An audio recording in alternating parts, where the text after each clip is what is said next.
Greetings, everybody, and welcome back. We have arrived. The sun is shining. It is no longer wintertime. That means the Phightins Phinal is back for season number 3. We are days away from the opening of the 2024 MLB regular season for the Philadelphia Phillies. And that means the Phightins Phinal has returned. And joining me today, a Phightins Phinal veteran, Mr. Big Al, and then also a Phightins Phinal newcomer, Sal, is joining us here tonight or today. And fellas, before I get started and let you kind of introduce yourselves and tell us what you've been doing all winter, I have to confirm the rumors. I indeed had to fire my interpreter because it was just not working out. It was best for both of us that we went our separate ways. So with that being said, let's turn it over to Big Al. Al, welcome back, and it's baseball season. It has to be a good day. Oh, absolutely. You know me. Just spring training, I always said, like, my mood changes hugely the first day of spring training. Like you said, you see them in Florida and the suns. I don't even know, it might be freezing cold here in Philly. It's warm in my heart because Clearwater is a beautiful place. If you have not been, you got to go there. You have to go to Clearwater at least one time for a Phillies game. I'm telling you, I think baseball is the only preseason sport where I will actually go out of my way and fly to another state to check in a preseason game. So yeah, I'm ready to go. You know me, I'm all about baseball, brother. You know, I made a bold prediction at our 2023 Phightins Phinal Phillies review show that we would actually be in Clearwater this year, but apparently that didn't happen. That's not my fault. I wanted to go, so everybody out there understands that I was pushing for it, but I got tramped down by management. So maybe we'll shoot for next season. He's on the no-fly list. Yeah, okay. I'm on the no-fly list. That could have been it too. Sal, welcome to the program. Welcome to the rich history that the Phightins Phinal is. I really hope that you can fulfill your obligation, or I will have you killed. That's pretty lofty expectations. Yeah, no pressure. No pressure. Yeah. I've been in the proverbial Jake cave all winter, and I just walked out of that. Pun absolutely intended. Thank you, Jake Cave, for, I don't know. But at one point, we thank you for thank you for clearing up a roster. Oh, he's burned in my mind forever, as the end of the season last year. So, yeah, that image I'll never get out of my head. So, yeah. I'm excited for the new year. See what it brings. Happy to be as I am, and as everybody else is. Now, you may also notice that we are missing two other people, Mike and Pat. They are still absolutely affiliated and part of the Phightins Phinal. They just were not able to be here today due to other obligations. So I know they're watching and listening, but fear not. For those of you who can't get enough of the gobbler, he'll be back for his second season, and Big Mike as well. Gentlemen, I think Pat looks in the mirror and goes, God, this guy again? Yeah, he probably does. And I'm going to leave that there. But gentlemen, we've arrived. Baseball traditionally, guys, is really one of the shortest off seasons around. It's truly a year-round sport, depending on where at in the world or country you might be. But we go to November and we fire it back up in February. So that's a good thing. It's not much of an off season, but real quick, as we kind of look forward to 2024, I want to talk a little bit about 2023. Put it to bed, burn the book, be done with it, and move on. I'm going to go to Al with this first. Al, obviously the Phillies last season, the 4th overall seed in the National League, 2nd place in the NL East. They went on one of those another magical playoff ride by taking down the Marlins and then the Braves, and then of course we ran into the buzzsaw that is the Arizona Diamondbacks, and that was the end of our season. But Al, my first question to you is not necessarily about the way we went out, but it's about how teams are preparing these days to participate in the postseason.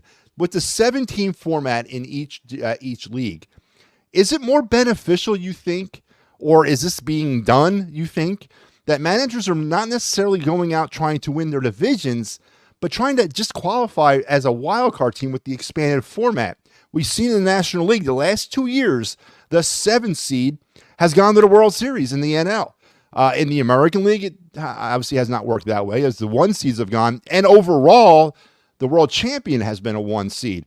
So first question is, are you seeing that? Do you think it's happening? And do you think it's something valid that teams should adopt? I am definitely seeing that, and I am definitely thinking that these teams, they're never going to say it out loud, Matty B. They're just going to, they're playing that way. I mean, you could see how they play some games like, this is a big game, a big matchup, a series between divisional rivals, and they're not putting their best guys out to play. They're worried about making the postseason. They're worried about, I don't want to wear this guy out. I want to make sure this guy is fresh for the postseason. You can see with some of the moves they make internally during series, or some of the moves they make internally in different sections of the season, and bringing guys up and letting other guys get more playing time that probably wouldn't have as much. So yeah, I mean, they're not going to say it out loud, but they are definitely making a conscious effort just to get it in the postseason. I think they're seeing that there's a plus minus to having that first week bye. And I guess if you have to do it right, I mean, I guess people are still trying to figure out how to handle that bye week. Because, again, take the Braves, for instance. They had a long time between any meaningful baseball. I'm not just talking about the end of the season to the beginning of the postseason run. Any meaningful. They locked up the division fairly quickly. Not as quick as they did the year before, but they quick enough. Then they letting guys rest, not giving guys the time that they would let them stretch out, which in essence is not a terrible idea. You want to keep guys fresh because it is a long season, and now postseason running into early November possibilities. That's you don't want guys to get dead arms, and we saw some of those problems. But then again, you see guys like Rob Thompson, who maybe he's adjusting this a little bit because he was on the record saying he handled the preseason differently this year, meaning that he was very lax in the preseason in the coming years, meaning that he wanted to make sure those guys are ready to go. So maybe he's seeing something so they don't get off such a slow start, and they want to win this division a little bit more. Maybe they felt that was a reason they didn't get that second. They're getting past the Diamondbacks. They fatigue set in or something. That pitchers weren't pitching as well as they hope they can get them out of jams, and that's where they are making those decisions today.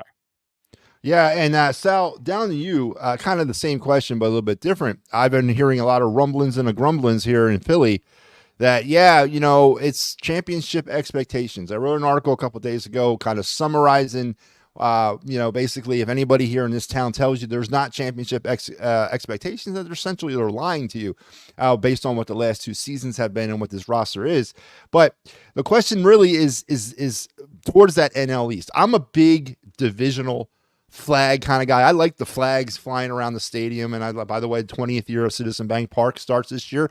I want to see more flags out there. You don't get the wild card. There's no wild card flag. I want a flag. And there's been some rumblings and grumblings around town that, you know what? We want a more competitive NL East battle this year between the Phillies and essentially the Braves, who are the other class act within the division. Sal, what credence do you give towards just kind of getting into the playoffs as a wild card versus being that divisional champion? Well, I think I absolutely agree. I think that the Phillies definitely want to take the division away from the Braves. I think that's very important to them. Other than the Braves, I don't see another, the Mets did some things that are kind of interesting. Maybe they'd be the contender. I don't see Florida contending. Who am I missing? There's another team I'm missing. No, that's them. That's it. Washington. Well, yeah, the National. Okay, that's right. Washington. Sorry. Not worried about them. I think you're going to see a lot of management in season to keep guys healthy and fresh. You're going to see, the Dodgers were notorious for the phantom IL stints. I think you're going to see more and more teams do this. Guys, look at Orion Kerkering. It's a flu. I mean, is it all flu? I don't know, but they're going to call it that. So if they want to skip a guy in the rotation, give him a start or two off. Hey, 10-day IL for you. Upper body injury, lower body injury. You got the flu. You got hemorrhoids. Ricky Leday. But you're going to see teams do that. You're going to see. I think you're going to see the Phillies, do that. Employ that type of strategy. Keep guys fresh. Give guys like Harper and more of the veterans more time off. I think you're going to see that so that they can make that run at the end of the year. Be fresh. And just try and keep going there. So, yeah, and to kind of answer the question that to kind of give you my 2 cents here, we've seen it, not only through the Braves, but you mentioned the Dodgers. The Dodgers and Braves both were snake bitten 2 years in a row by potentially not having enough meaningful baseball down the stretch, and then coupled that in with the bye. What happened to them. But, the Braves celebrating the NL East Division Championship on Citizen Bank Park. That was a big to-do back in the summer when it happened. But I had very focused abilities on. I'd rather do what we had to do in the playoffs against them, which we ended up doing for the second straight year. And then hearing on a local Atlanta sports talk radio show about it's not so much that we lost in the second round. It's the fact that we lost again to the Phillies. And one caller say, listen, Atlanta, face the reality. Bryce Harper is our daddy, and so are the Phillies. So that is the mindset of the Atlanta Brave, or at least one Atlanta Brave fan out there. And at the end of the day, don't forget, I was in when they had to do their post game on the day they lost to the Phillies, and Brian Snicker was doing his post game show, and he didn't say it out loud like you did. He worked his way around it like cause somebody asked him point blank, like, do you guys just feel snake bitten? Do you feel snake bitten about this happening 2 years in a row? You dominate the East, dominate the Phillies for the most part in the regular season, and they don't. And then it comes to the postseason, you guys just fall apart. What do you contribute to that? And then without even saying, he goes, we have a good group of guys. The normal, we have a good group of guys. They know, I don't think that has anything to do with it, but we're going to be making some alterations, doing certain things to make it happen. So they feel it, the team itself, even the manager feels it that way. Yeah, and then he also, what was the thing that came out the other day? Brian Snicker's wife won't come to Philly to be in a postseason game. Well, hey, you're going to miss a really good show. One more seat for the rest of us. There you go, one more seat for us. Yeah, that's a good point. Very good point.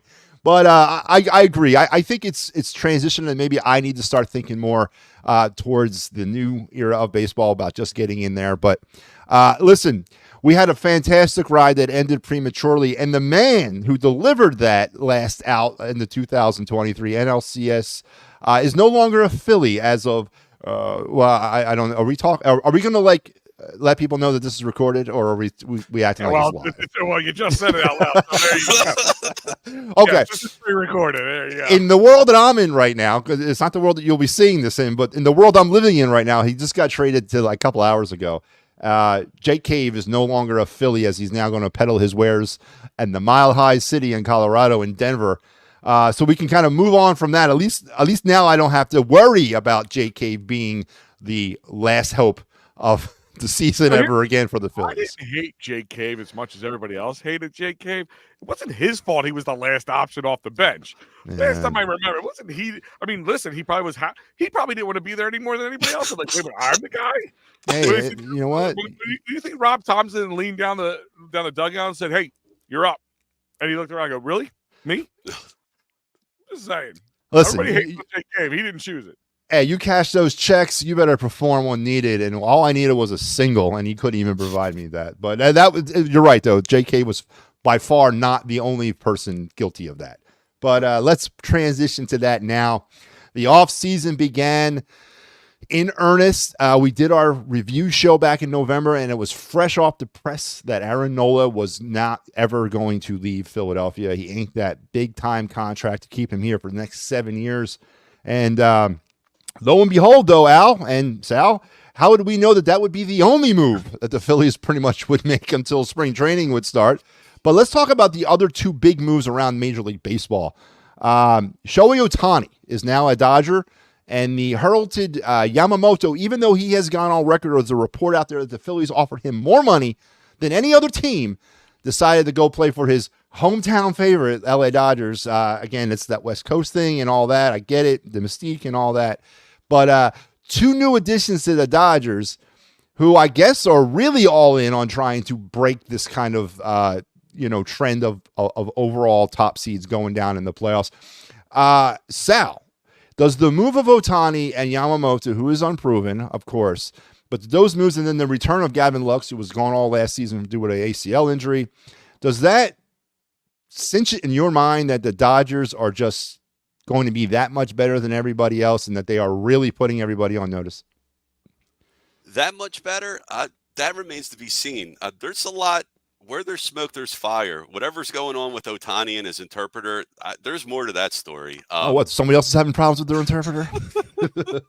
The interpreter needed an interpreter, as far as I've read last. Yeah. But That's a little somebody funny. needs to interpret the rules, I think, is what they need interpreted. I wouldn't let my interpreter have my bank account information. I don't know. There's something weird there, but And I 4.5 think million. I don't care how much I just signed for, but $4 million, I would know what's missing. Right. It's So such a joke. right. I'm curious to see what happens here. There's going to be an investigation, but the face of baseball probably will not be suspended for anything. So No. am I worried about him? Well, he can't pitch, so I guess that's a 1-year reprieve we get. We don't have to deal with him facing him in the playoffs as a pitcher. He's probably going to hit 40 bombs in LA, probably knock in over 100 runs, score 100 runs. Yamamoto, there is a learning curve there. In Japan, the baseball is smaller, it's tacked, which means it's stickier, and the pitchers apparently can get a better grip on the ball. So I think there's a learning curve for Yamamoto. You're going to see it like you did with Kodai Sengai in New York last year. First half of the year, he wasn't really doing so well.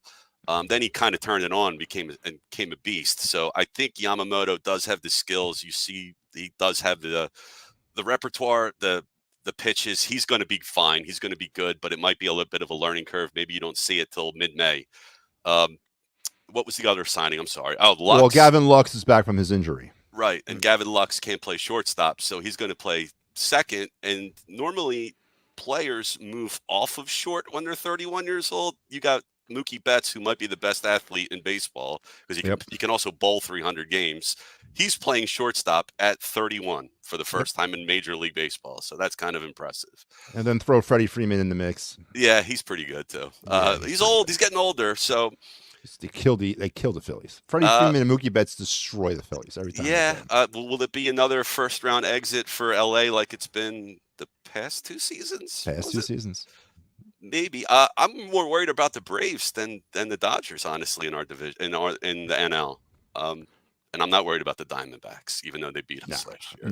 No. All 7 of their fans who showed up to kind of troll our post-game show at the end of the NLCS, we literally bet every one of the Diamondback fans in one night. They were on your show. All 7 of them. I mean, they had to stay up past 7 o'clock, which was cool. Listen, I gave Al and Pat a lot of credit. I listen. It just worked out that way that I wasn't on Game 7. I like to be on those clinching type games, but for some odd reason, I thought they were going to win the series in 6, so I put myself on for Game 6. So I got a pass for Game 7. But you guys were on the air, and I mentioned this. We've mentioned it a lot because it's one of the banner moments of this program. 2.5 hours of self-defense, it turned out, at the end. And very visibly frustrated looks on both of your faces. But again, you handled it very professionally, Al. 2:30 in the morning, buddy. 2:30 in the morning we went until we went to. But you know what? I enjoyed every last second of it. It was great. Al, question over to you now. Phillies, Aaron Nola, an internal signing. Yeah, was it important? Was he the best starting pitcher out there on the free agent market that the Phillies needed to get? Yeah, that remains to be seen. I think the Nola move is more of an October move. Hopefully that's what the Phillies are looking at. But the Phillies' inability, and let's not talk about when they got to spring training and they made some moves, but from the Nola to the start of spring training, nothing in between. Was there any point as the Eagles were imploding? Did you ever think, hey, you know what's going on with the Phillies, and why aren't we making any moves? You know what? No, I was getting a little bored, I would say, with not seeing any moves, but couldn't do any hot stove shows. Yeah, and because back in the when we first would do this, I mean, we've been doing this for how long now? There would be a lot to talk about between December into January and stuff like that. But now that things have changed, ever since Bryce Harper signing, if you look at it, I mean, getting signed in the middle of spring training is so common, especially for the big names. I mean, Jordan Montgomery's a name we're going to talk about. He's still sitting out there. Get him. Still thinking the Phillies get him. There's my hot take right there. One hot take. Phillies will sign Jordan Montgomery. Yeah, no, I mean, I'm not super worried about it. Did the Phillies at the time currently sign the best pitcher in baseball? Kind of, yeah. On paper, Aaron Nola was the best available. Blake Snell, I like him, but Cy Young and all that stuff. But there's just some things about him that doesn't scream Philly with me. So for the fit for him, really didn't. I'm not upset. Plus, you want $33 million a year? No. Jordan Montgomery, I think you definitely get him at a better price, but he still wasn't better than Aaron Nola. So you got consistency. You know the devil you're dealing with. I don't mind the signing at all. And I'm actually not upset about not signing Yamamoto at all. to be honest with you. I really wanted Yamamoto. I was really big on getting Yamamoto, but then I thought it'd be more middle of the road cost of him. I didn't think they were to spend the kind of money on him. The guy obviously wanted to go to a team that had more Japanese players and stay as close to Japan as possible, and the West Coast is the best option for him.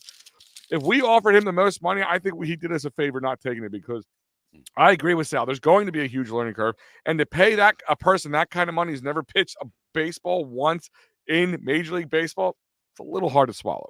Yeah, but this is the city of patience. We're patient with our athletes. We understand that winning doesn't happen in the next. Yeah, it might have been the best place for him not to be, is here in Philadelphia. All right, boys, 90-72, 2-game improvement over 88 and 70, whatever it was the year prior to that, as the Phillies improved by 2 games. Let's talk 2024. Let's talk Phillies. Let's talk Philly offense. Big stories abound in this offense. Rob Thompson, as you said, Al, at his exit press conference last year, says, you know what? We got to do better. We got to do better with understanding situational baseball. We got to do better with putting the ball in play. We got to stop worrying about padding our own stats. We got to do all those great things that it takes to win, because we saw a team basically exploit us in the Arizona Diamondbacks at the end. Al, you've mentioned it multiple times. Death by 1,000 paper cuts sometimes is the best thing to do. For the Phillies as an offense, some notable numbers: 794 runs last season for about 5 a game. They banged out over 1,400 hits for 8, almost 9 a game. But on the flip side of all that great hitting, and also 220 home runs to go along with that as well, but they also struck out an astonishing 1,471 times for over 9 strikeouts a game. They left 1,098 runners on base for about 7 a game, and they were 358 for 1,346 with runners in scoring position for a 266 batting average for a team that won 90 games. Al, consistency has got to be the name of the game. Rob Thompson promised us that the Phillies were going to work on that, and we're about to see whether or not that's true here in a couple days. But offensively, when you look at this team, we can go Kyle Schwarber leading off. We can talk about how the lineup is stacked. What does Al want to see from this offense more in 2024 that he'd not see in 23? Offensive flexibility. Not so much consistency. Absolutely. I mean, baseball is all about consistency. It's a marathon. It's not a sprint. You can lose 10 games and not even remember that and still be the top of your division and in first place and leading into the playoffs and all that stuff. So it's more flexibility. Like you said, I've mentioned ad nauseum that I feel like it's not noticed enough. That's the Diamondbacks beat us at our own game. They saw these guys can't hit. They're not hitting small ball. They're driving it over the fence. And that's what they do best, because you just mentioned those numbers, they're kind of astounding. Like, it's almost like if I showed you those numbers beforehand, you'd be like, Al, nobody could actually do that. Nobody could put up that many runs, that many home runs, that score that many runs. But at the time, strike out as much as they can. 9 strikeouts in a game, that's outlandish. Yep. In a few games, let alone average, and then put up those kind of numbers throughout the year. It just goes to show you how much feast and famine it was. So that's where the consistency comes in.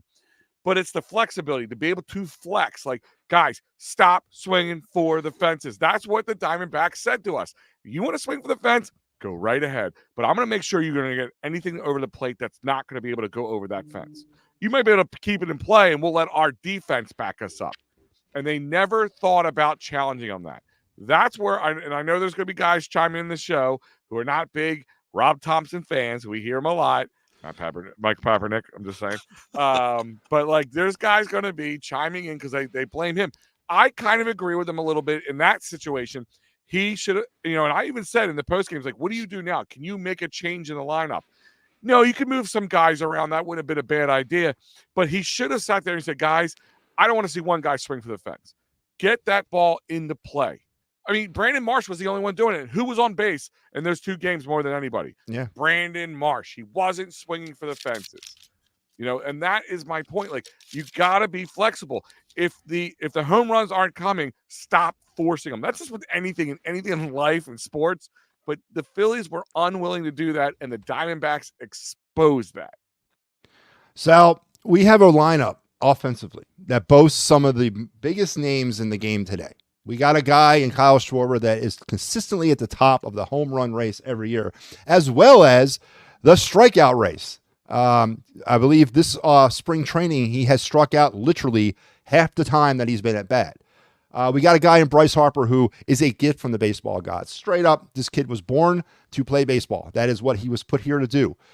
We got one of the biggest free agent shortstops ever to come down the pike in Trey Turner. We got a mix of young up-and-coming players in Bryson Stott, Alec Boehm. And then you got Nick Castellanos, who's an enigma wrapped around a riddle inside of a dumpster fire. And then you got not so much, in my opinion, BCIB and JT Remuto, Logan O'Hoppe, where have you gone? We have a lot of offensive firepower on this baseball team. Let's talk about Trey Turner first, because the big $13 million, whatever he signed, that crazy 13-year, $30-some-odd million contract. Career lows across the board, offensively and defensively. We'll save defense for later.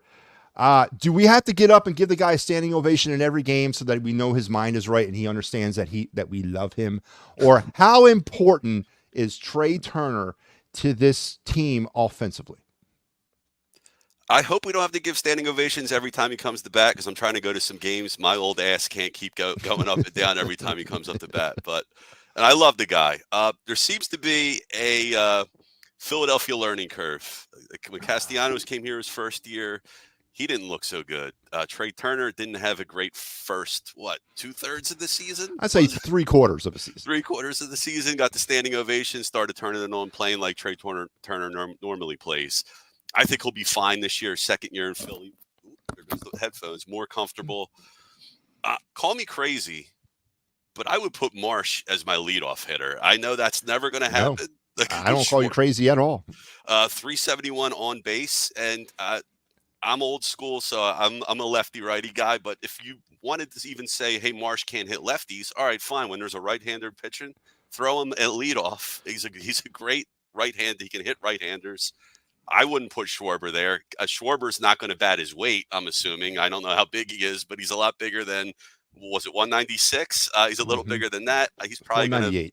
198. He's probably going to bat less. Don't shortchange him, Sal. Don't shortchange him. The guy's an on-base machine, but he struck out his fair share too. God, guys would be turning over in their graves. 20 years ago, you would never have a guy batting 196 batting in the leadoff. He'd be in Double-A. He wouldn't make it to Triple-A.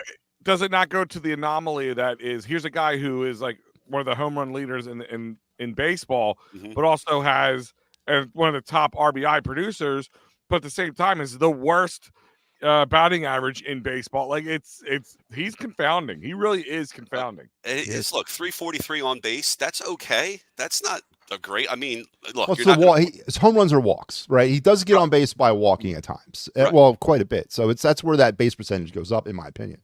Mm-hmm. I'm excited to see what Stott's going to do. I think he can grow. I don't know. This is Boehm make it or break it year for me. I mean, if he can't give you more than 20 home runs, he's just a guy for me, just a jag, right? He got the big payday arbitration, $4 million a year, so it's time now for him to produce. Right. Rojas, so far he can't hit. I don't know. He can field. I think they're going to start off with him on the team. He's going to bat ninth, I assume, to turn that lineup over. That's where he's going to play. I would like to see Castellanos, if they're not going to move Schwarber off first or batting first, because they're not, because he loves playing there, and Thompson's not going to upset the apple cart, right? So you're not going to move him. But why not Casty batting fourth? And then you can move some other guys around. Turner, I guess, is your two-hole guy. You could keep Real Muto at 4, but I kind of like Casty in the 4 spot, protect some of the lefties. I would love Schwarber batting 5th in my universe, but that's not going to happen. So their lineup's going to be great. If Rojas can hit, that's a cherry on top of the sundae, but we'll see what happens there. I'm kind of curious what they're going to do with those bench moves, because is it going to be Clemens? Are they going to bring Dahl to the 40-man? After they traded Cave, they said, I saw an article, Phillies looking for a left-handed outfielder. I'm like, well, you had one. I know he wasn't great, but who are you going to get now? There's some names out there. There's Austin Meadows. Now he's 28 years old. He got cut last year. He had some anxiety issues. You know, if you want to give him a minor league deal, that would be a nice story. If he could come back and play on a bench, come back on the bench, be a nice left-handed power option, play out all three outfield spots for you. Is a guy with anxiety issues a good idea to bring to Philly? I'm not even trying to be funny here. I'm being honest. Like if you're dealing with those kind of anxiety issues, right? And we've had guys who have left here. They had to take a hiatus or whatever. We've dealt with it in different sports, not just the Phillies. Like, I'm being completely honest. Like, no matter how good the upside or the potential of that person is it worthwhile to bring him into Philly with that situation? Didn't Adam Hazley, didn't he have to step away from the team for some issues Adam Hazley, like that? Yeah. That's a valid question. Not Barrett Brooks. Brandon Brooks. Yeah, he had to step away too. Yeah. Lane Johnson's had his belts with that as well. Sure. It's a valid point. Al, let's kind of play devil's advocate here. Let's say that the Phillies can improve in one offensive area, and I'll give you the choices here in a second. They can only improve in one area. What one are you going to take? Runners, batting average, runners in scoring position, or strikeouts. What area would you want to take to improve in right off the bat? Oh, RISP. Take it every time of the week. RISP. Our runners in scoring position has to be the number one. Like, because we had both problems and we still produced as we saw. But could you imagine the numbers we would have if our runners in scoring position was, I'm just saying 25% better, not even anything significantly different, like 50 or 75, but 25% better. Matt, look back at those numbers. Runners in scoring position, right? What was the final number? How many numbers did we? The total number. This is regular season. They were worse in the postseason, but in the regular season, they were 358 for 1,346 for a 266 team batting average. Okay, so say if they were 286, 290, I'd take that in a heartbeat. I take 270, and that's the league minimum. That's like the league average. I would take 270 for guys. I mean, if there's 358, I would take 58. 58 more runs scattered. You scattered them out. That could be another 3-4 game swing right there. Yeah. So runners in scoring position by far. Strikeouts are going to happen. That is the way baseball is now. The way the bats are made, the way the balls are made, the humidors and all that stuff that they use nowadays, the way they can't use different sticky solutions and all that, whatever else they can't do. No spider tack or whatever the heck it's called. Like, that's all changing. They're never going to change it because they want those balls to fly out. So that means they want the guys are going to swing harder because they know hitting home runs is easier than ever. So that's why they're going to do it. So that's not going to change. I mean, strikeouts are going to change because guys are going to swing wildly at these pitches. So, but if you can change runners in scoring position, I kind of get what I want. What did I say? Be more flexible in that defensive in that offensive situation.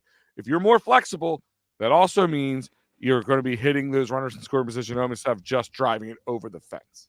Absolutely. Yeah, and then you're going to hitting all fields, and you can produce more runs multiple times. I offensively agree with everything that you're saying. I agree with Sal. In no universe. Write this down. We're all agreeing right now. I don't. There is no universe that any era of baseball, any analytical. First of all, I can't say analytics, but you cannot. You're never going to explain away the fact that Kyle Schwarber is leading off. He is not a leadoff hitter. I don't care.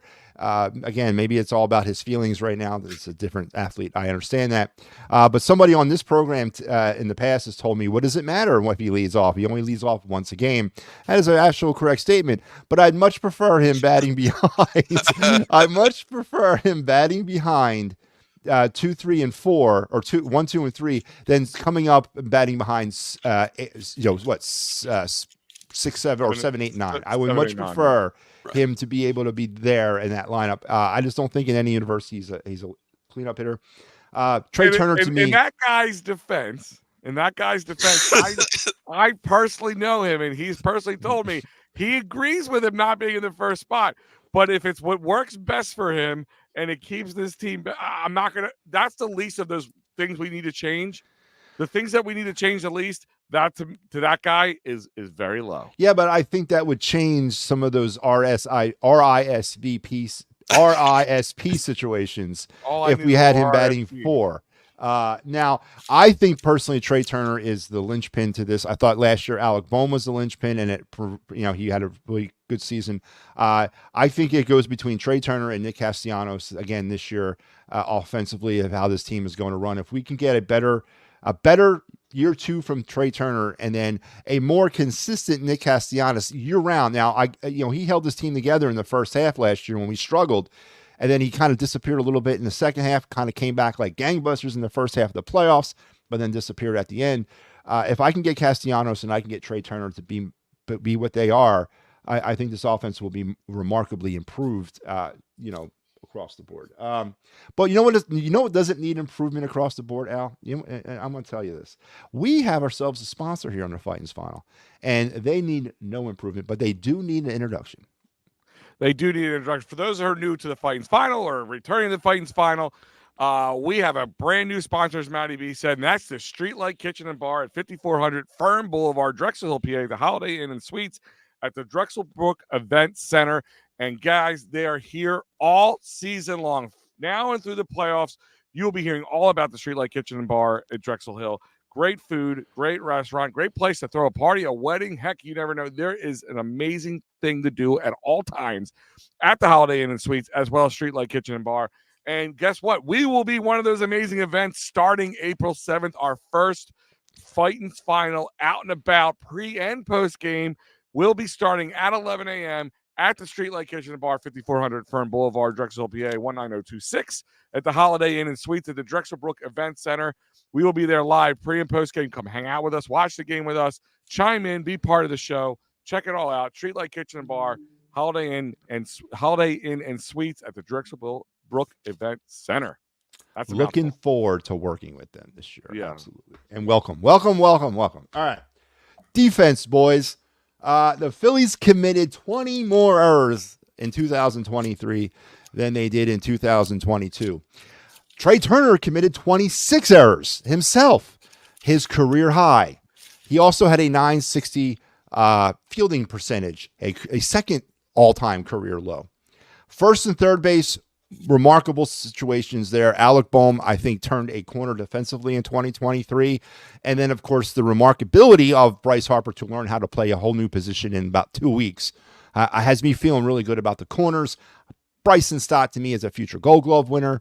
It really kind of lends, once again, credence to Trey Turner. Trey Turner, I'm sorry to keep hitting you on Trey Turner.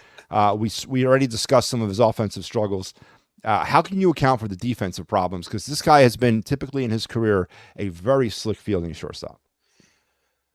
Yeah, that's a good question. I don't know if it's playing in Philadelphia for the first year last year and just some jitters there came with that shoddy defense, but he's not known for a bad glove. You definitely don't want your shortstop to be the worst fielder in the infielder. He's supposed to be your best. So he better be able to field the position. You're paying him a lot of money. If he can't play short, where are you going to stick him? Second, and then where's Stott going to go? So no, I think Stott could go back to short, maybe. Yeah, I think Stott is defensively, as I said, I think he's a Gold Glove candidate in the making. But you're right. I'm not paying all that money, for me to start rolling you around the infield because you can't play your natural position. Then we got some problems here because that's not good. That's no bueno. No bueno. I agree with you. Yeah, I think he'll play better, and I think he'll be fine. I'm no concerns with Turner, with the defense. I am the least worried about Trey Turner's defense. Sal, you kind of talked about it just earlier. Maybe that first year jitters, jiving with the team, moving your family, getting everything. I mean, we got to forget these guys are human beings sometimes, and there's a lot of stuff behind the scenes that we don't know about. We talk about the standing ovation and all that stuff. I don't know if it was a standing ovation per se, that moment in time to just work out perfectly, but I think it was just going to show that, hey, guy, listen, we got it. Just we know you can be. We know it's going to be better. If we did, would we have done a standing ovation for Jake Cave? Would we have done a standing ovation for Corey Clemens? I mean, no, we wouldn't, because we know it would have been a waste of a clap. It really would have been a waste of a clap. It wouldn't have changed anything. But we knew Trey Turner was struggling mentally, not from a talent standpoint, and that's where the difference lies. Okay. Yeah, anyway, let's move on to the outfield. All right. Because I'm not going to get into psychological babble about giving some guy a round of applause to make him feel special. I mean, no one gives me a standing ovation. I should get one every time I go off the air. I really should. Every time, listen, Matty B, every time you go off the air, we all stand and applaud.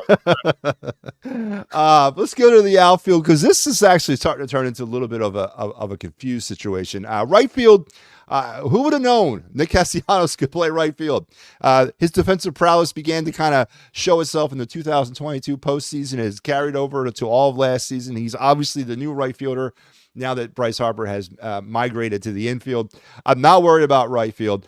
But now I have problems because left and center field, or left field and center field, heading into this season at this particular moment in time are not necessarily a set in stone type thing. Let's start in left field. Mercifully, Kyle Schwarber will not be in the left field equation. I know he will be at times, but that's not his primary responsibility anymore. It's going to DH. That leaves a 3 outfield conundrum right now to kind of be the left fielder and center fielder. A 4th outfielder, if you want to throw it in. Pache, Rojas, Marsh, and Whitfield are your 4 candidates to man 2 outfield spots. Al, what's going on with the Phillies center and left field situations? I don't think it's as complicated as we made it out to be. I honestly think that Brandon Marsh will continue to be that left fielder, except they're going to still expect him to struggle against certain types of pitching and certain types of pitching, left-handers and right-handers and all that. So I think you're going to see Witt and him kind of moving around instead of him and Jake Cave. Maybe Pache gets a little thrown in there.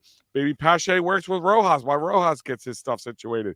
I'm not like we actually have a lot of choices that could be beneficial. Again, going back to Rojas, I'm telling you, like he batted very well. We forget that. For a guy who would take 5 games and play between 5 games, he would still come back. He batted at 300 up until the postseason. Did the postseason get to him? Yes. It's absolutely clear as day that he was not ready for that big moment. Again, I kind of blame the Phillies for not being prepared for that. They're not having somebody else to come in there. That's why Whit Merrifield is here. I've been asking for Whit Merrifield. Check the tapes at EOP since 2021. Yeah. So we got him. Good play. And I think it's going to be one of the most celebrated moves. Even though it might not be the biggest move or the most expensive move or anything like that, I think it will be the most celebrated move moving like at the end of this season, going into the postseason with Whit Merrifield. I think it's going to help with that runners in scoring position situation. I think it's going to help us have more flexibility in the bats and in the outfield. I think if say for instance Rojas does struggle coming out the bat at the gate, guess what? You got Whit, you got Brandon. You can move out to center field, so you got both of them on the field at the same time. You have flexibility. If Pache is doing better or Pache isn't doing better, you have flexibility. I think we have a good problem at hand. Yeah, and I don't know how much credence you guys lend to spring training, but Rojas has got 7 hits and 45 at bats, and he's batting 156. Now, again, I said this to you off stage. I think that glove is the great equalizer there. I think the Phillies really can't live without that glove. He's an elite level defender. Sal, let's head back into the infield behind the dish. JT Realmuto. Again, offensively, he might have been the BCIB at one point. I don't think his numbers are there offensively anymore, and I think they're dipping. He didn't have a statistical great year. He was a little bit better in the areas of less slumps. I mean, he got hotter earlier and stayed hotter longer, I guess. But the numbers are not necessarily there anymore offensively. But where I think JT's level of play still is up there with some of the best catchers in the game is defensively. He calls a great game. He manages that pitching staff, and he also manages the defense. As long as JT Realmuto is behind the dish, defensively, I think we have one of the best catchers in the game. But is that a good enough trade-off to kind of accept his offensive situation? Well, it's another year. He's getting older, right? Realmuto is 33 years old. That's kind of old for a catcher. The knees are probably bothering him just a little bit. He's got to rub some Bengay on there probably multiple times a day. Like you said, I think for him, his primary job is calling that game and playing good defense. Anything he gives you with the bat, is bonus. And he's one of the top hitting catchers in baseball. He's still going to be. So when he's on the field, when he's batting, whatever he gives you, I'm happy with. He calls a great game. He's going to help the pitchers out. Phillies rotation is ranked number 3 in Major League Baseball for all the faults we give it and for all the concerns we might have. The Mariners being number 1, Braves being number 2. So and the Dodgers are number 4, by the way. So I thought that was kind of interesting. Now, this is before Blake Snell signed with the Giants. I don't know if that makes a difference or not, but they certainly have a nice top 3 in San Francisco now. But if we're projected to have the 3rd best rotation and you got JT leading the way, I think we're in a good spot. Now, our depth at rotation, it stinks, but so does everybody else's in baseball. Yeah, we're going to get to that here now. I'm going to go to Al. Real quick, I'm going to just point out here, I know you don't think he's the best catcher in baseball, and maybe not number 1. He's not top 10. Well, hold on. I'm going to back up. Let me ask you this question. Defensively, is he top 10? Top 5. Top 3. I think Rashman's better than him, and I think Hoppy's better than him. He had the 7th best ERA in catchers in Major League Baseball last year. Yeah. He batted a 252 by the end of the year, right? There's only the top 2, except for the top 2, everybody was less than 10 points above him. The only ones that had 2 better than 10 points was Rashman and Contreras. And Contreras has some crazy great year. Who's that? William, the younger one. Yeah, the younger one. Yes, the younger one. Right. So he batted 289. Rashman was a 277. That's the best catcher in baseball. Yeah. Rashman. Who? Sure. Rashman. Yeah. Okay, and defense, yes, right. Last year, absolutely. But he is one of the best, and that it doesn't have to be the best, but when you can have one of the top producing offensive players behind the plate as arguably top 3 defensive players, best catcher in baseball, in my opinion. Yeah, I'm getting nitpicky with this. I think there's bigger problems on this team. Absolutely nitpicky. I'll admit to that. But let's talk pitching now, Al. Seeing how you want to be Mr. Stat. Let's talk about the Philly pitching rotation. We mentioned the Aaron Nola signing, which was the big needle mover before Thanksgiving. And then the biggest move, honestly, was the Zach Wheeler extension. I didn't think the Phillies were going to do it. I thought that they were I thought the money had run out and they were going to just kind of roll their dice with Wheeler in 2024 and see what would happen. But Wheeler is now back in the fray for at least the next 4 years. This rotation at the top, at least, is going to be what it is for the next 4 years. But let's look back to last year. The pitching rotation was not as bad as people. I mean, I thought they were pretty good. 1,454 strikeouts, an average of 9 a game. So not only was the team offensively striking out 9 times a game, but the pitching staff was striking other people out 9 times a game. They were able to produce what they were able to produce. They walked 470 batters, which is outstanding. Less than 3 a game. That's outstanding for a pitching staff. They gave up 1,395 hits for over almost 9 a game. That's not too good. They gave up 185 runs for about 1.1 a game, and they gave up 716 runs, which is about 6.4 a game. That's not too good. But when you look at the intangibles of what the top of the rotation specifically brings you in Nola and Wheeler, or Wheeler Nola now, I'm on board with it. There's far less other bad options that we could have out there than what we have at the top of the rotation. But it's not the top that I'm concerned about, Al. It's 3 on down that seems to be a big mystery. I want to get your take. Ranger Suarez is probably a lock at 3.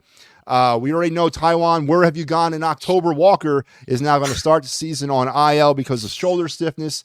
And then you got Christopher Sanchez, for all his inconsistencies and problems, really kind of locked down the rotation last year to lend some stability into that group heading into the postseason. Now you add Spencer Turnbull, a free agent acquisition that the Phillies brought in the spring. And that's your rotation to start the season. Al, we went through worse. Last year we had Bailey Falter and Matt Stram in our rotation to start it off. This year we're only down 1. So where do you stand on the Philly rotation in 2024? Listen, between what they've been dealing with apparently with sickness and stuff in the clubhouse in the spring training, it's definitely going to throw a monkey wrench into the beginning of the season. But I'm telling you right now, you wanted me to tell you we're going to be talking about our crazy ideals for the season. I'm telling you, Jordan Montgomery is going to be a Philly, so he's it still will out there. fix that. And Jordan Montgomery, if you look at it last year, had a better average above both Aaron Nola and Wheeler, and even other other players that we don't even play for us anymore. So like Jordan Montgomery is going to be he's going to be our number 3. Ranger pushed to 4, and then you're going to be whoever is after that you'll be happy with. I'm not really super worried about it, like, but they're gonna have options. Matt Strom signing was not coincidental. Yep. They have him if they need him for the long ball, and they have other guys who can do the long game, which I think you're going to see a lot more bullpen guys go longer. Now the guys only go about 5-6 innings anymore, so that's going to be the new style of baseball moving forward. All right, Sal, let's turn to the other side of the pitchers, the bullpen. Gone our favorite fan whipping boy, Kay Kimbrell. In his replacement is Ryan Kerkering, who set some sort of modern-day professional baseball record by literally coming from rookie leagues all the way up to the major leagues in one season, and then found himself literally in the NLCS in situations where I didn't think he should have been in, but we'll get to that momentarily. Not too many other additions to that bullpen. We're going to rely on some return to Jeff Hoffman, who came out of nowhere in 23. Does he return out of nowhere in 24? Alvarado, Dominguez, Soto. You mentioned Bilotti got sent down. So the bullpen ending into this season is to me, again, another mystery. And what's a bigger mystery to me is the bullpen saver by committee flavor that Rob Thompson likes to run, completely bowing down at the gods of analytics. Sal, is the bullpen the weakest part of this baseball team heading into the season? We all might think it is, but there are projections that have the Phillies as the number 1 bullpen in baseball right now with a 4.8 WAR. I don't know if I necessarily believe that they're number 1.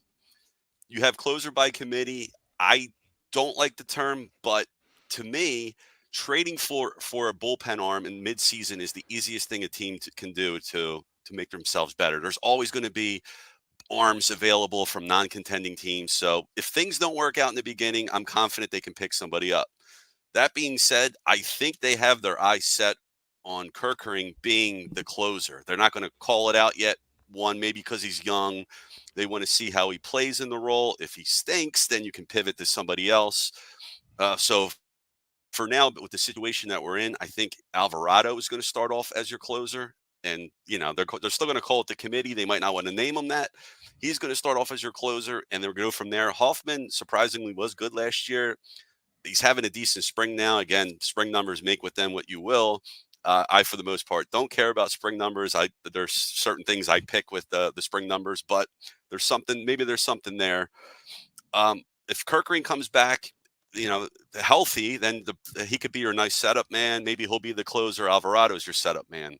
I'm a little worried about not having left-handers in the bullpen. Right now you have Soto and you have Strom. Strom, I assume, is going to be your long man right now because Turnbull's going to the rotation while Walker's is on the mend. So we're a little light there. Maybe there's some other moves there that can be made, but.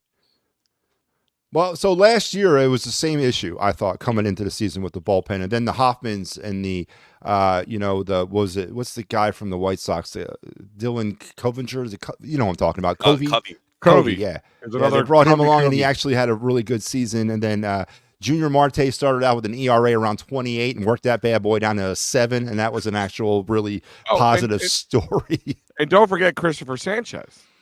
Well, Sanchez right now is your 5th starter, though. Mm-hmm. I know. That's where he needs to be right now. If they get Montgomery, you might get him pushed into there. Maybe Strom gets back knocked in. I mean, there's options. There is options, and we're going to have to weather the storm and see. Montgomery's going somewhere, and it's going to be soon. So, stand by for that. All right, last thing about the Phillies, about the team. Let's talk about the skipper, Mr. Rob Thompson, Mr. 1-year extension, Mr. We love him, but we're only going to give him 1 more year on top of his contract. So he's not a dead man walking this year, but he'll be a dead man walking next year. Rejuvenated the team in 2022, saved the season in 2022, and took them to the World Series. but then was criticized for not leaving Zach Wheeler to to face that pivotal moment in Game 6 of the World Series. They're blaming the World Series loss on that. Then we turn around in 2023. We get back to the postseason, but along the way, he made some very questionable, very head-scratching moves.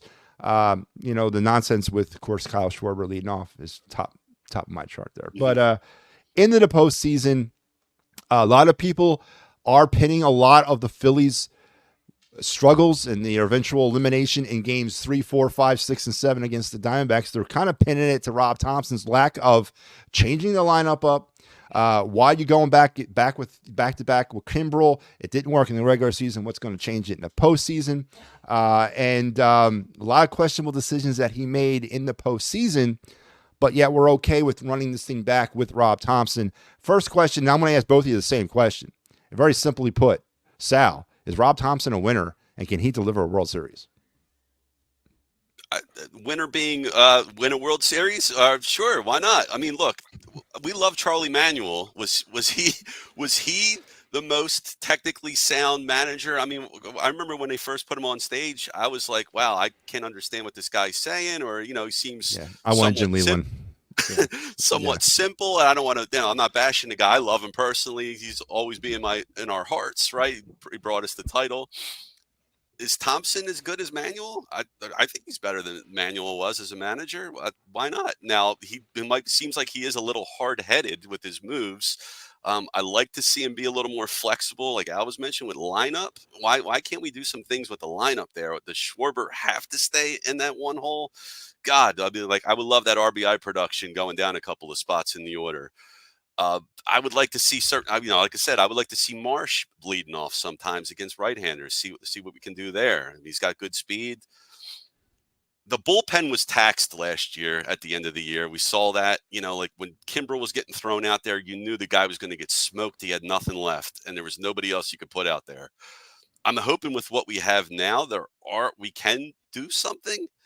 But, man, I still feel like there's a piece or two missing in this bullpen, and the Phillies are probably going to make a move, and I think they can do it, before the trade deadline from get a player off a non-contending team. Shoot, if the Pirates get rid of Bednar, I'd say number one, let's go get him if he's available. We're talking about that for 2 years. Yeah, he'd be a great piece to this team. Absolutely.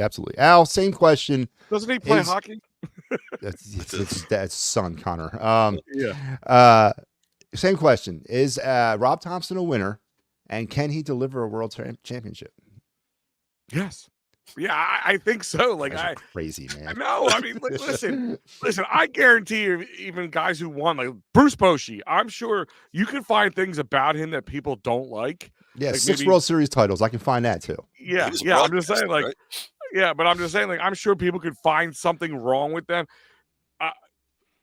Listen, everybody needs to grow and everybody needs to change, and maybe that was brought up to him. Like, you need to be more flexible. If we're going to sign you to an extension, we need you to think outside the box to move this forward. The guy was about to retire from baseball and got his opportunity to be a manager, and he has set a record for Phillies managers of wins in a small amount of time. I think it was in August. He hit he beat everybody at top in Phillies history. Like, the guy can win. The guy can play. Does he have some head scratching moments? You can look back at anybody and find head scratching moments. My point is, if he can consistently get you to the postseason, then he's doing a good job. What games outside, listen, I know I'm a little contradictory right now. Outside the big ones we talked about in Arizona, there's not many games during the regular season I can think of that he cost us. Like, it was because of a couple. You should have stuck with a pitcher longer. But then if Zach Wheeler stood out there longer and they hit a home run off of him, what would have been the difference? Yeah. The same thing could have happened. So, I don't ride him as hard as some people do, but there are some things I would like to see him change, but I don't want to I'm not worried about him losing the locker room. This locker room loves him, and they respect him too. It's almost like a father figure. I think that's what a coach should be, is a father figure. There should be a love and a respect, not just one or the other, not just a fear, but you should also love him. I don't want to let this guy down. I don't want to let him down. And I think this even guys like Bryce Harper, who are, you would think, above the game, above that situation, I think that's there with him. And you're not going to just find that by bringing somebody else in. The Mets were finding out about their guy. Everybody finds this out. Like, I think people are riding him a little too hard, and I believe he can lead it. But the players play. Ultimately, Matt, I think you said this numerous times. The players play the game. As long as his decision doesn't cost them, I'm okay with it. Yeah, listen, could there be worse managers here? Yeah. Well, I was a Joe Girardi guy. I didn't want to see Joe go, but obviously it was the right move because it got things to where they are now. Now, I get that. And there's probably things that Girardi would have done, Thompson wouldn't have done, or vice versa, and we wouldn't have gotten to where we are. I agree. But when I was watching literally happening in front of my face, the season kind of unraveling, and Rob Thompson literally did nothing, in my opinion, to change that. And he was stubborn because it was asked of him game after game after game, the back end of that Diamondback series. And he said, no, I'm not changing anything. I'm going to stick with the same lineup. That to me, as the Titanic is sinking, I'm sorry, I'm going to hop off. I'm not going to think that it's going to miraculously change because the hole's going to close up or, I'm getting off. I'm bailing out. So his inability to maybe accept his own mistakes or whatever concerns me. The use of Jeff Hoffman and Orion Kerkering in certain high-pressure situations in last postseason specifically, where I don't think they had business of being there. Neither one of them had that pedigree, and I get it. The only way you get the pedigree is if you go through it. I understand that, but there's got to be a better testing grounds than the National League playoffs in order to have Ryan Kerkering experience what life is like at the back end of the bullpen. I understand that, too. So am I saying he's a winner? Absolutely. Do I think he can deliver a world championship? I absolutely do not. I do not think Rob Thompson can deliver a world championship because I think Rob Thompson, his biggest enemy is Rob Thompson. And I just don't think right now, based on what I've seen, he is going to be able to figure that out. Listen, I get it, and I understand your explanation of the boat's sinking, and you got to do something to make it better, right? Yeah. And I agree with you. I think he should have done something, but I also can understand that in baseball, making he could let's devil's advocate. You move Kyle Schwarber to the 5-hole, and you move this Bryce Harper up and down. You do. Would that made of a difference? Could that made a difference in that win or loss? Well, never now know. I will blame him about I would blame him about not trying to change. That's really hard to change a philosophy on the fly, but not to have this team again more flexible. But guys, listen, we need to ratchet it back from the home runs and just worry about contact and ball. That's it. That's all we should worry about. And maybe he said that, maybe they didn't listen. I don't know, because these guys are ones off the bat. But I don't think they're going to lose a World Series because of Rob Thompson. But I think he can help them lead them to a win. So that's why I disagree. All right, and we will agree to disagree, but you know what, Al, we will never agree to disagree, and that's the quality time that you'll have, and you and your loved ones will have at Dolan's in Delco. That's right, Dolan's 24 East Sellers Avenue. But this special one here, EOP will be there live. That's right, May 25th for Mickey Mordini and the Crucker. That's right, John Kruk will be there this year for a little wiffle ball madness, a little wiffle ball mania over at Dolan's. What a great time. Like, it's an intimate area. Matty B, you've been there. You've seen it in action. The place is small, but big enough to handle this type of atmosphere. You could be there. It doesn't cost you extra to be there for this part. A little extra to play wiffle ball and all that, but it's not a lot, and usually it goes to a charity. I haven't get all the details yet. We'll have that coming soon. They're working all that out right now. But, guys, you get to hang out with your childhood Phillies stars, play wiffle ball with them, have a beer, have some great food at a great local Delco establishment, Dolan's, Ridley Park, 24 East Sellers Avenue. This is going to be amazing. We will be broadcasting it live. Check it out. Dolan's Bar, 24 East Sellers Avenue in Ridley Park. And, Al, after I attend that great event, features two former Philly legends, and it gets me into that mood of, you know what, I got to get to a Phillies game. Where would I go to find tickets for said Phillies game? I mean, Sherry'sTickets.com is the easiest bet for it. Sherry'sTickets.com, that's right. Sports, concerts, theater, you name it. You don't have to live in the Philadelphia area. You need a ticket to where you're out in the continental United States, go to Sherry'sTickets.com. No hidden fees. Forget those other guys. You're going to be checking out and go, whoa, what happened? I just jumped up $100 for 2 tickets. That's not going to happen at Sherry'sTickets.com, and you're going to save an additional 10% off using that great promo code EOP10. That's right, EOP10 will save you 10% off at Sherry'sTickets.com. Sports, concerts, theater, you name it, they got it. Great prices, no hidden fees, an additional 10% off by using that great promo code EOP10 at Sherry'sTickets.com. Yeah, and that does nothing beats it, because when you go to the ball game with a ticket you get from Sherry'sTickets.com and you're enjoying your afternoon cheering for your hometown team, but then you happen to yell out Matty B rules and somebody hits you over the head with a chair and you need to find some consultation about personal injury. Al, can you help the folks out there? Where would I go for that? Guys, believe it or not, that will happen if you scream Matty B's name in most public situations. But don't worry, if it does happen and you need some legal help, you go to David R. Cherry. That's workers' comp, motor vehicle, personal injury, criminal law, you name it. There is life-changing things on this screen you can't miss out on. You need the man with the plan. David R. Cherry, 610-565-0300, cherryinjurylaw.com. Again, 610-565-0300. David R. Cherry at cherryinjurylaw.com.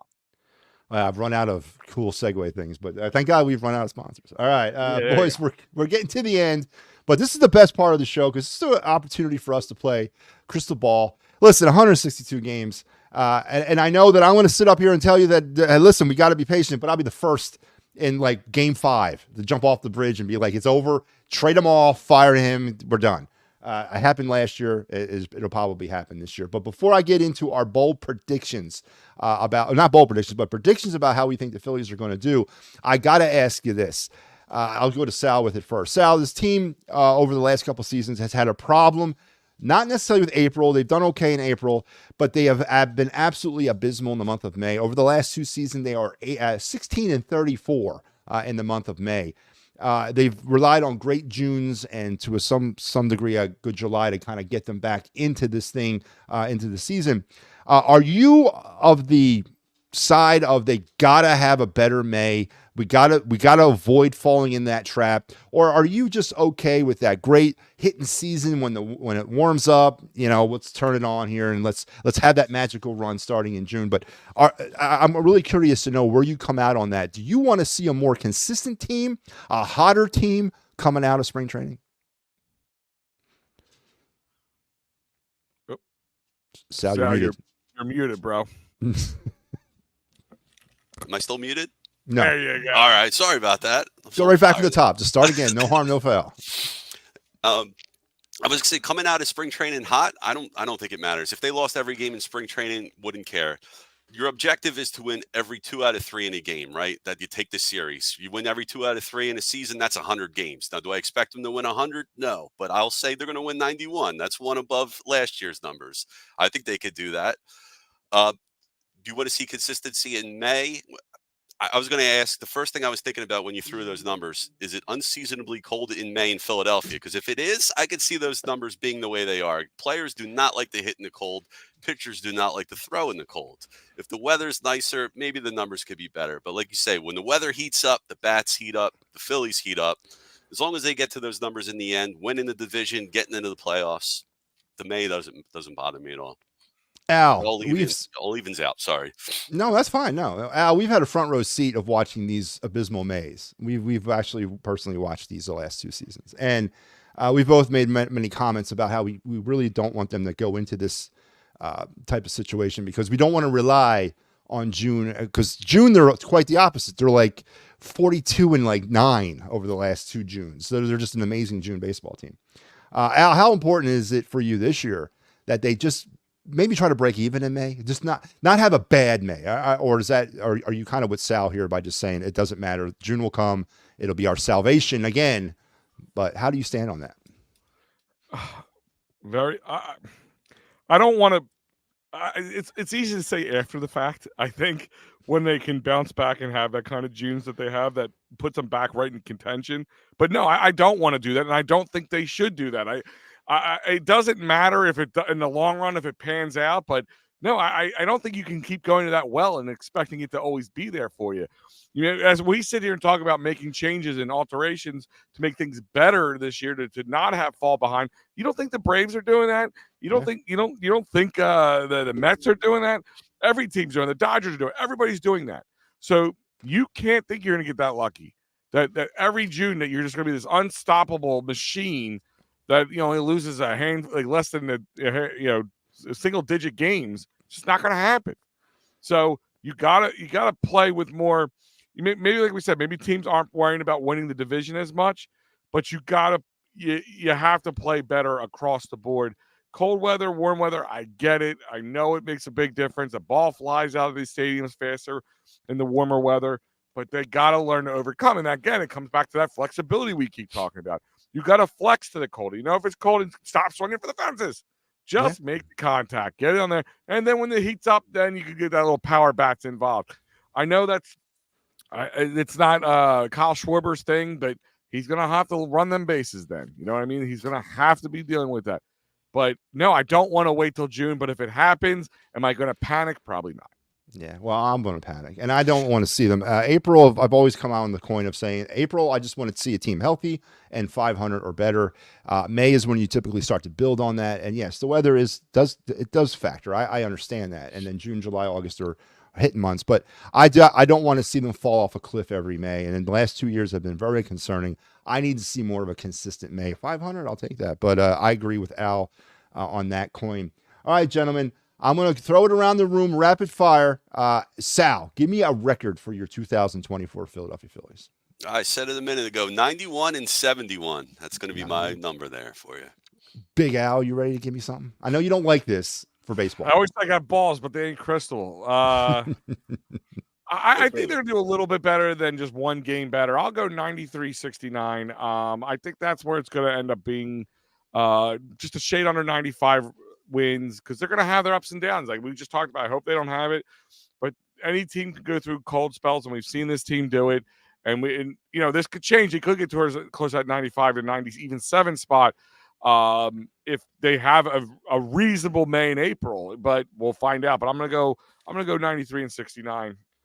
There we go. I'm gonna go 92 and 70. I think there'll be two. I think we continue the trend of improving by 2 games. I like them at 92 and 70, and I think it's going to be a lot like it has been. I think they're going to struggle in May, and they're going to turn it on like gangbusters in June. But it doesn't matter, because we will be here to cover all for you. And here it is, folks. That's right. This is your opening weekend lineup, which will be this Thursday. I am on the call. Actually, me and you, Al, are going to be on the call. I didn't fix that. We decided to do a dual. We're going to be upgrading these. Don't worry. Dual graphic there. But it would be me and Al on the call Thursday. Al will be on solo call Saturday. And Mike Lauro is on the call on Sunday. So there you have it, your start of your Phightins Phinal season. With that being said, I'm going to throw another couple questions around the room. Sal, where do they come out in the NL East? Are we winning the division, or are we coming in as the bridesmaid yet again? We're taking a division. I'm going to say it. Yes. I'm not, Chris Sale is a nice story. I think he's going to have a decent year, but I don't think that's enough to make the push the Braves over. I don't think so. Strider, he's a stud. He's a beast. That lineup is dangerous, but God, I know they lost. They had some subtractions there, and I can't call it at the moment. I forgot. But I don't see them doing what they did last year. I think we're taking a division from them. Al, where do you think this is going to wrap up? Phillies finally break the bugaboo and they win the division, or why? If it ain't broke, don't fix it type thing. Such a tough call. Like the Braves are a good team. I mean, no matter how much I hate saying those words, they are a good team. They have a good young core. I could see them taking a step back, but even that step back still probably has them beating the Phillies. But I think it's going to be a lot tighter race. Put it that way. I'm not going to say yay or nay. If I had to lean towards one, I'd probably say nay. But I think this is going to be a lot tighter race to the end. You're going to see one of those old school winning this in the last few games, not 3 weeks ahead of time type season. And I think I'm going with the division. I want the Phillies to win it. I do. I think that, I want it all. I want 3 flags this year. I want the division, I want the league, and I want the World Series. So I got the Phillies winning this division. I think the Braves take a step backwards, because I think not only are we in their heads, but I think their whole thing is in their heads right now. And I think they're their own worst enemies. So I like the Phillies to win that division. All right, now I want to get the bold prediction. I want to get the off the wall, like when we look back on this in October, like, God damn, well, how did that happen, or why did that happen? I want to get a bold prediction. I'm going to start with Al. What is your 2024 Phillies bold prediction? Got a couple. Johan Rojas, I already said a little earlier, Lord, will cement himself the center fielder of the future for the Philadelphia Phillies by the end of this season. Might not come out hot, may not. start off as hot as we would hope, but I think he will cement himself. He will be better. Like I said, like you guys said, you don't look into spring training as much, and I agree with you. I see a little bit in that. I think last year the whole World Baseball Classic didn't help the situation with a lot of these guys. Kind of got them off killed, didn't have them ready. But I ultimately think that with the sickness and everything that kind of got me, that's why you're seeing a little bit of a slow start from him. But whatever this bug that ran around the locker room really has some lingering issues. But I think you will see him cemented as the center fielder of the future, Johan Rojas. Out of his 7 hits this spring, he's got 2 triples and a double. So I guess that's positive there. All right. Yeah. All right. How many walks does he got? Actually, he has 2 stolen bases, no walks. Okay. And 8 strikeouts. So okay. Yeah. Not terrible. All right. Yeah. It's not great. But Sal, what's your bold prediction? All right, I got 2 here. I got Bryson Stott winning a batting title. I'm going to say he bats 320 or higher and takes the batting title with that. And I hate to say this, I don't look at spring training stats like I mentioned, but I am concerned about players who are coming off injury or are injured. Bryce Harper has some back thing going on. He's got a severe power outage. He's got no home runs. Normally, he has several in spring training. Now, again, you don't usually look at that, but I'm a little concerned he's got a back problem. I'm going to say he hits under 20 home runs this year, and he's off and on all year with some type of back issue or something going on. That's a good one. That's a good one. Is it a good one? Because that's terrible. Sal, you're fired. No, it's a good. That's an out of the box one. But I'm going to go. My bold prediction is Kyle Schwarber. Kyle Schwarber is going to start out leading off. He's going to fall to 4. Then he's going to fall to 7. I think he's going to fall completely out of the lineup. I think Kyle Schwarber is not even a Philly by the end of the season. I think his strikeouts, his that strikeout is bolder nonsense, than Bryce Harper right there. Yeah, I think Kyle Schwarber plays his way out of town this year, and they either make a move, send him down to AAA. I think he's got a Scott Kinnery thing happening to him this year. And I just don't buy him as a professional baseball player. I don't. And I think the strikeouts are going to be too much of a glaring problem, and he's not going to hit. He's going to get off to that traditional slow start, and I don't think the hitting season is going to catch him great. I say Kyle Schwarber is not a Philly at the end of the season. Wow. Is he a free agent after this year? No, after 25. Okay. After 25, yeah. Because it's after twice. So because I think next year's the last year for Castellanos, and then the year after that is the last year. 25 is the last year for Schwarber. 26 is Castellanos. Wow. So he had the 5. I always get him backwards. Who got the 4? Now, also in 25 is Schwarber and JT. They were the last year of their contracts that year. So, interesting. Yeah. Those vets getting long in the tooth. They're in their 30s. Yes, they are. The window is there, but it is a closing. For those of you who want to know, here it is. Here's the lineup this week on the Vaulted EOP Network. We got everything covered.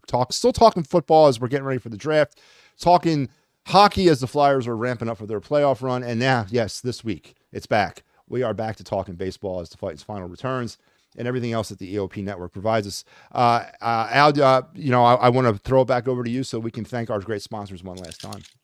All right, guys, remember, Sherry'sTickets.com. That's right, Sherry'sTickets.com. Use that great promo code often, EOP10, 10% off. EOP10 will save you 10% off at Sherry'sTickets.com. Don't forget, Cherry Injury Law for all your legal needs, 610-565-0300, CherryInjuryLaw.com. Don't forget Dolan's Bar. That's May 25th. Save the date. Get down to Dolan's, 24 East Sellers Avenue. The Cruxter, Mickey Morandini, they'll be there. You have to be there. Play some wiffle ball with your childhood heroes. Do it. Get down there. Dolan's Bar, 23 Sellers Avenue.